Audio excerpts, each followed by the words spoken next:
जनवरी 2015 को डॉक्टर बासित अल-सैद का इंटरव्यू आता है। वो इजिप्शियन नेशनल रिसर्च सेंटर में काम करते हैं। वो कहते हैं कि जब नील आर्मस्ट्रॉन्ग स्पेस में गए थे तो उन्होंने देखा था कि अर्थ से कुछ रेडिएशन निकल रही हैं। अर्थ को उन्होंने जूम करके देखा तो पता ये चला कि ये रेडिएशन अर्थ के सेंटर यानी कि काबा से निकल रही हैं। रेडिएशन मार्स से भी आगे कहीं दूर जा रही थी और शायद ये वही रेडिएशन है जो 7वें आसमान पर मौजूद काबा को ज़मीनी काबा से जोड़ती हैं, जिसका नाम है बैतुल मामूर। काबा अर्थ के सेंटर पर मौजूद है और इसके चारों कॉर्नर अर्थ की चारों डायरेक्शंस को एग्जैक्ट सेम पॉइंट पर करते हैं और ये सब लेटेस्ट रिसर्च से पता चला है। बासित अल-सैद का कहना है कि अगर नॉर्थ पोल और साउथ पोल के दरमियान कंपास को रखें तो नीडल बिल्कुल मूव नहीं करेगी। इसे कहते हैं ज़ीरो मैग्नेटिज्म जोन। इसीलिए अगर कोई शख्स मक्का में रहता है तो वो लंबी और हेल्दी लाइफ जिएगा, क्योंकि इसकी बॉडी पर ग्रेविटी कम असर करेगी। काबा में जो काले रंग का पत्थर लगा हुआ है, जिसे हम हजर अस्वद बोलते हैं, रिसर्च से पता लगा है कि ये दुनिया का सबसे पुराना पत्थर है और ये पत्थर इस दुनिया का है भी नहीं। नबी सल्लल्लाहु अलैहि वसल्लम ने फरमाया था कि हजर अस्वद जन्नत का पत्थर है। 1.618 ये जो नंबर आप देख रहे हैं, इसे गोल्डन रेशो कहा जाता है। ये मैथ का सुपीरियर डिज़ाइन नंबर है। यूनिवर्स में अल्लाह ने जितनी भी कमाल की चीज़ें बनाई हैं, इनमें यही नंबर यूज़ हुआ है, जैसा कि animal, plant, Galaxy, face, heart और डीएनए के स्पाइरल स्ट्रक्चर। ये नंबर इतना यूनिक है कि इसको इंसानों ने मुख्तलिफ़ चीज़ें बनाने में यूज़ किया, जैसे कि इजिप्ट के पिरामिड, जिसे देखकर इंसान की अकल हैरान है कि इसे आखिर बनाया कैसे गया है। पेंटर, आर्टिस्ट, इंजीनियर और आर्किटेक्ट्स ने अपने कामों में ये नंबर यूज़ किया, जैसे कि लियोनार्डो डी विंची ने अपनी मशहूर तरीन पेंटिंग मोनालिसा बनाने में यही रेशो यूज़ किया था। ये दुनिया की महंगी तरीन पेंटिंग है, यानी अगर हम किसी भी डिज़ाइन को इस रेशो से बनाएंगे तो वो परफेक्ट डिज़ाइन बनेगा। लेकिन आखिर दुनिया में वो कौन सी जगह है जहाँ ये नंबर इस्तेमाल होता है? मक्का, वो शहर जहाँ काबा है।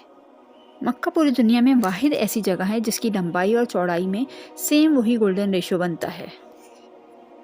आज से हज़ारों साल पहले अल्लाह ने हज़रत इब्राहीम अलैहिस्सलाम को चुना। हज़रत इब्राहीम अलैहिस्सलाम लोगों को अल्लाह की इबादत के लिए बुलाते थे, लेकिन उस वक्त कोई ख़ास जगह ना थी जहाँ लोग अल्लाह की इबादत कर सकें। हज़रत इब्राहीम की ख्वाहिश थी कि कोई जगह ऐसी हो जहाँ वो खुदा की इबादत कर सकें। अल्लाह ने हज़रत इब्राहीम अलैहिस्सलाम को हुक्म दिया कि काबे की तामीर करें। हज़रत इब्राहीम अलैहिस्सलाम ने अपने बेटे हज़रत इस्माईल अलैहिस्सलाम के साथ मिलकर काबे को तामीर किया, लेकिन काबे को सबसे पहले हज़रत आदम अलैहिस्सलाम ने बनाया था। लेकिन आदम अलैहिस्सलाम के रुखसत होने के बाद हज़रत नूह का ज़माना आया और पूरी दुनिया में बहुत बड़ा तूफ़ान आया, जिसकी वजह से काबे की दीवारें भी गिर गईं। इसके बाद हज़रत इब्राहीम ने काबे को दोबारा रिकन्स्ट्रक्ट किया। हज़रत इब्राहीम ने काबा को रिकन्स्ट्रक्ट किया तो दुनिया भर से लोग काबा में इबादत करने आने लगे। ये उस वक्त की टूरिस्ट डेस्टिनेशन बन गई थी। इस वक्त एक बादशाह था अब्राहा। उससे ये देखा ना गया, उसने काबा को डिस्ट्रॉय करने का फ़ैसला किया। अब्राहा अपनी फ़ौज को साथ लेकर काबा पे हमला करने के लिए निकल पड़ा। तभी अल्लाह ने अबाबील को भेजा, जिसका जिक्र कुरान में सूरह फील में भी है। और उसने उन पर झुंड के झुंड परिंदे छोड़ दिए जो उन पर खंगर की पथरियां फेंकते थे, तो उसने उनको ऐसा कर दिया जैसे खाया हुआ भुस। इन परिंदों ने अपने मुंहों में पत्थर भरकर फौज पर फेंके और इन पत्थरों ने अब्राहा की फौज को तबाह बर्बाद कर दिया। इस वाक़े के कुछ सालों बाद मक्का में हमारे प्यारे नबी हज़रत मोहम्मद मुस्तफ़ा सल्लल्लाहु अलैहि वसल्लम पैदा हुए। उनके दौर में काबा में 360 बुत रखे हुए थे। 600 ईस्वी में ऐसा फ्लड आया जिसने काबा को डैमेज कर दिया। फिर दोबारा नबी सल्लल्लाहु अलैहि वसल्लम ने काबे को बिल्ड किया। जब काबा तामीर हुआ तो हजर अस्वद रखने के लिए कबीलों में लड़ाई शुरू हो गई। हर कबीला चाहता था कि ये नेक काम वो खुद अंजाम दे। अबू उमैमा बिन मुगीरा ने कहा कि कल सुबह जो इंसान काबा में एंटर होगा वो ये काम करेगा। इस दिन सुबह काबा में दाखिल होने वाले इंसान हज़रत मोहम्मद मुस्तफ़ा सल्लल्लाहु अलैहि वसल्लम थे। लिहाजा उन्होंने तमाम कबाइल के साथ मिलकर इस मुक़द्दस पत्थर को उठाकर काबा में रखा। कुछ अरसे बाद हुजूर को नबूवत मिली और लोग मुसलमान होने लगे। इस वक्त लोग बैतुल मुक़द्दस की तरफ मुँह करके नमाज़ पढ़ते थे।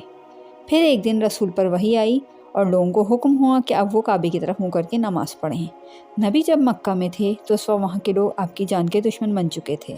یہ سب دیکھ کر 620 عیسوی میں آپ صلی اللہ علیہ وسلم مکہ چھوڑ کر مدینے کی طرف جا نکلے، لیکن قریش پھر بھی مسلمانوں کو عمرہ نہیں کرنے دیتے تھے۔ اسی وجہ سے آپ صلی اللہ علیہ وسلم نے مکہ کے لوگوں کے ساتھ صلح حدیبیہ سائن کیا، جس میں یہ طے پایا گیا تھا کہ 10 سال تک کوئی جنگ نہیں ہوگی۔ 10 سال بعد مسلمان بہت طاقتور ہو چکے تھے اور بہت سے لوگوں نے اسلام بھی قبول کر لیا تھا، اور 630 عیسوی میں آپ صلی اللہ علیہ وسلم نے مکہ کو فتح کر لیا۔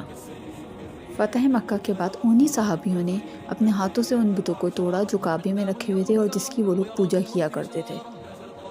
حضرت علی کی شہادت کے بعد عبداللہ ابن زبیر اور خلافت امیہ کے بیچ میں ایک جنگ ہوئی۔ اس جنگ کے بعد خانہ کعبہ کو آگ لگا دی گئی تھی اور خانہ کعبہ کو دوبارہ تعمیر عبداللہ ابن زبیر نے کیا۔ 11 جنوری 930 عیسوی کو کرامتیوں نے حج کے پہلے ہی دن خانہ کعبہ پر حملہ کر دیا اور حجر اسود چرا دیا۔ ابو طاہر الکرامتی ان کا لیڈر تھا۔